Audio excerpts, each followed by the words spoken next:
Tempat ini adalah salah satu titik di Indonesia bagian timur, tepatnya di Pulau Misol, Raja Ampat di Papua Barat. Beberapa anak Papua menyanyikan tarian kebanggaan.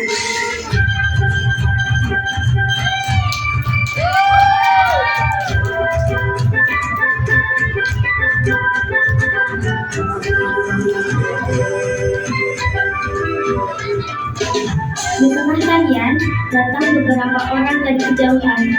Dari penampilannya, jelas bukan penduduk sini. Oh, ternyata mereka adalah turis.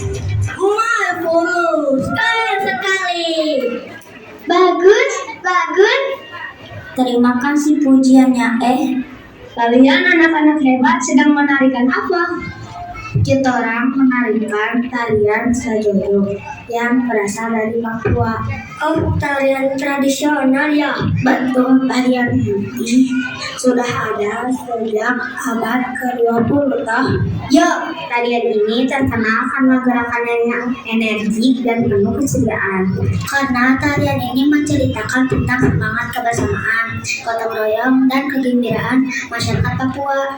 Wah, menarik sekali. Gerakan tariannya memang membuat bersemangat. Lagu yang mengiringi juga enak didengar. Lagu Sajojo sendiri bercerita tentang seorang gadis cantik dari desa yang dicintai kedua orang tuanya.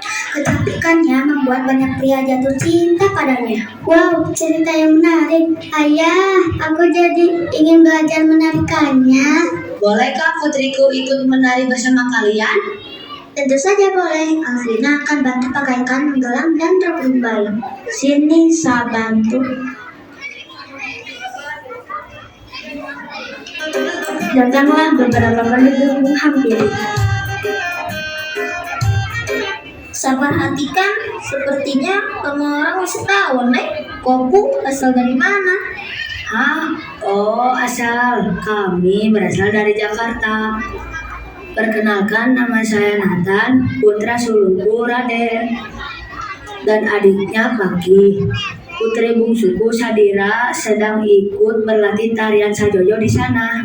Oh, Sa Punama Adnan, Sa Umaitua Sopi, Sa Punama Askia, Sa Upaitua Dimas. Oh iya, salam kenal semuanya. Kami hendak berwisata ke Pulau Raja Ampat. Oh ya, memang beberapa tahun belakang ini Pulau Kituran banyak kedatangan turis. Ya, orang suka pemandangan di sini. Pemandangan di darat juga di bawah lautnya bagus toh. Pemandangan di sini memang menakjubkan. Kamu orang bisa bilang Mamayo jika rasa takjub dalam bahasa Papua. Oh, Mamayo. Banyak wisatawan datang untuk menyelam.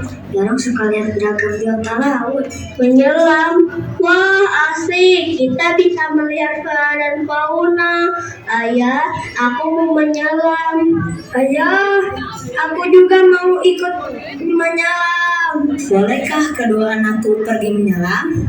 Boleh saja, sebaiknya ditemani orang dewasa. Nan, kau bisa ikut tim nelayan untuk ke laut. Bu, sini. Para nelayan menghampiri. Yo, ada apa toh? Anak ini mau menyelam. Bisakah kamu orang temani sambil cari ikan di laut? Kamu orang bisa berenangkah? Ya, mereka sudah pandai berenang. Apa tidak keberatan Pace menemani mereka? Tak apa-apa, orang biasa.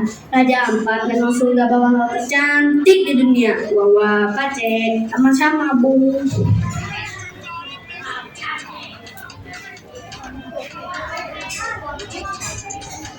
Selagi putri sang turis belajar tarian sajojo, kedua anak laki-lakinya menuju pantai bersama nelayan. Tidak semua wisatawan suka menyelam. Ada yang cukup menikmati pemandangan dari permukaan saja, karena air lautnya jernih sekali. Ikan dan karang aneka warna bisa terlihat dengan mudah.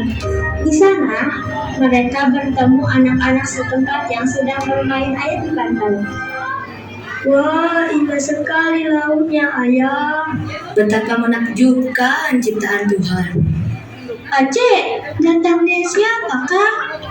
Tolong, wisatawan mau menyelam di sini. Kamu orang mau ikut juga kah? Tak mau, Kita orang seberenang tadi. Di sini terlihat banyak pulau ya. Betul, karena Raja Ampat itu berupa kepulauan. Dari banyak pulau ada 4 yang paling besar toh. Lalu mengapa tempat ini dinamakan Raja Ampat? Begini kisahnya. Kasih tepuk tangan yang meriah dong. Tepuk tangannya. Alkisah, pada zaman dahulu ada sepasang suami istri yang tinggal di desa. Ini dekat Papua. Istrinya bernama Buku Danik Kapakun, suaminya Aliau Gawan. Meski telah bertahun-tahun menikah, mereka tak kunjung memiliki momongan. Untuk itu, mereka selalu berdoa sepanjang malam agar segera mendapatkan buah hati. Pada suatu pagi, sang suami mengajak istrinya pergi ke hutan untuk mencari kayu bakar. Istriku, sebentar lagi musim hujan datang, sedangkan persediaan kayu kita telah habis. Maukah kau menemaniku ke hutan untuk mencari kayu? Tentu saja suamiku, aku akan membantumu mencari kayu bakar. Keesokan harinya, saat matahari terbit, mereka bergegas pergi ke hutan. Namun, pagi itu mereka tak mendapatkan banyak kayu. Sampai dengan siang hari pun tak banyak yang mereka dapatkan. Istri, tampaknya tak banyak batang kayu di sini. Bagaimana kalau kita pergi ke tepi sungai Waikeo? Barangkali ada banyak kayu di sana. Baiklah, mari kita ke sana. Tampaknya aku juga butuh air segar.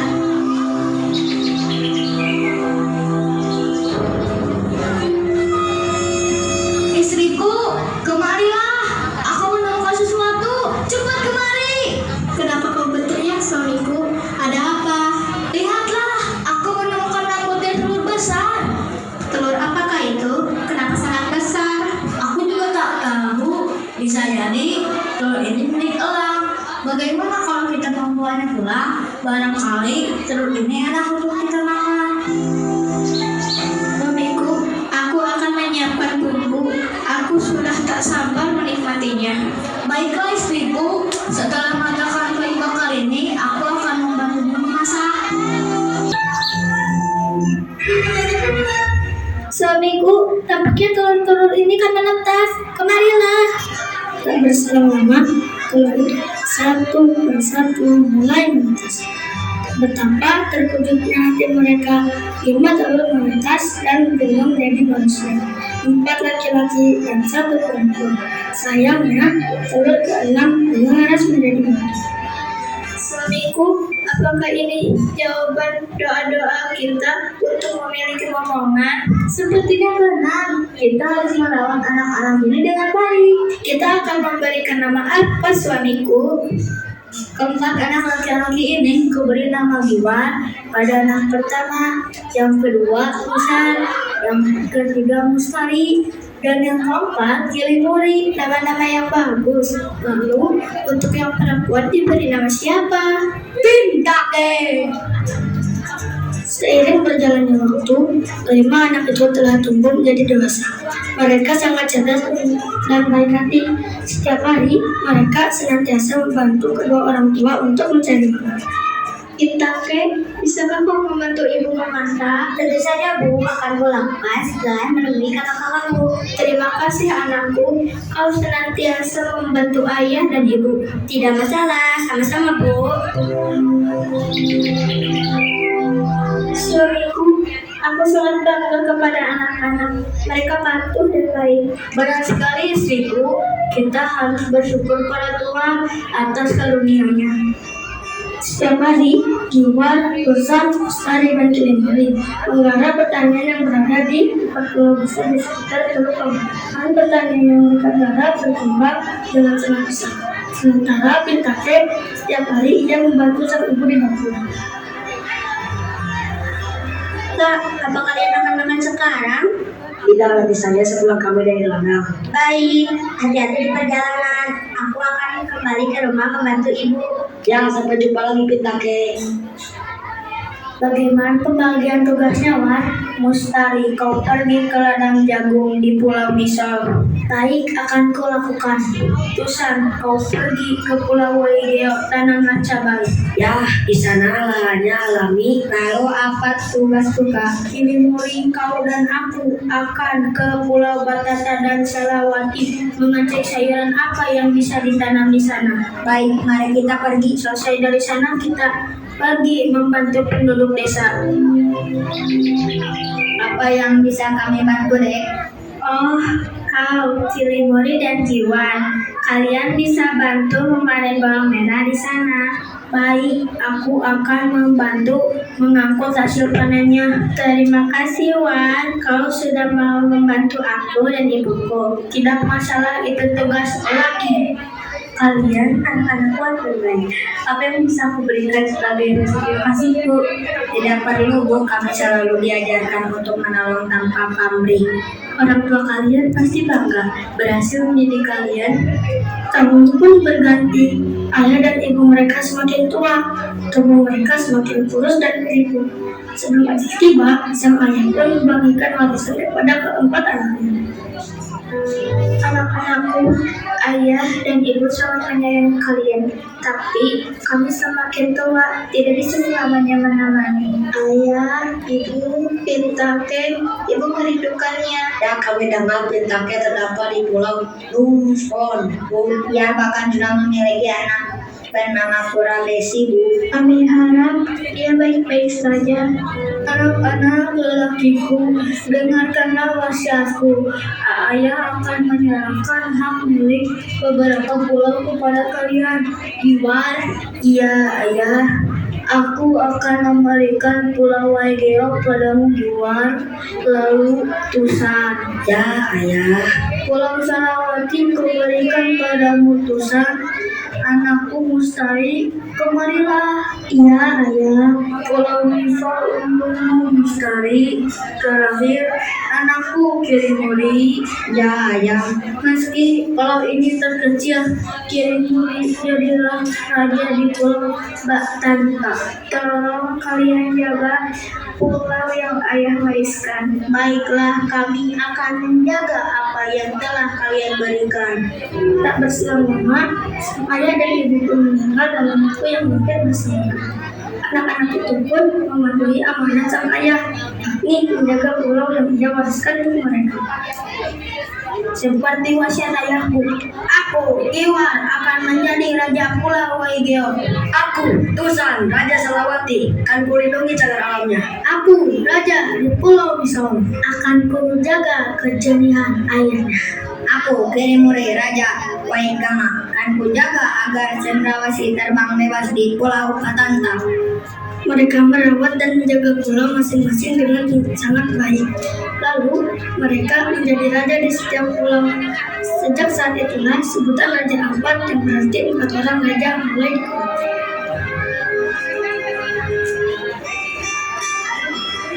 Oh, lalu bagaimana dengan tanah yang mengalir seperti batu itu? Telur itu diberi nama Kapatnai. Kapatnai diletakkan di sebuah tempat persemayaman di tepi sungai Waigeo. Kapatnai dijaga oleh 2 batu besar di sisi kanan dan kiri pintu masuknya. Mengapa perlu dijaga? Tak setiap saat orang-orang bisa melihat Kapatnai. Mereka hanya bisa menyaksikannya saat prosesi memandikan Kapatnai dengan air suci. Sisa air mencuci telur itu mereka gunakan untuk membaptis para warga Sukowi. Menarik sekali kisahnya. Semoga tempat ini selalu lestari terjaga kebersihannya. Kita tidak boleh membuang sampah sembarangan agar tempat ini bersih. Betul. Setelah cukup menikmati pemandangan bawah laut, mereka kembali menghampiri Sadira yang sedang berlatih. Petualangan pun diakhiri dengan tarian Sadira.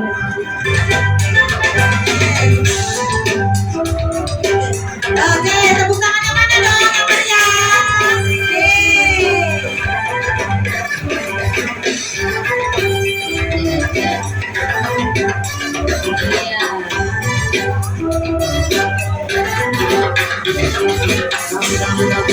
Yeay.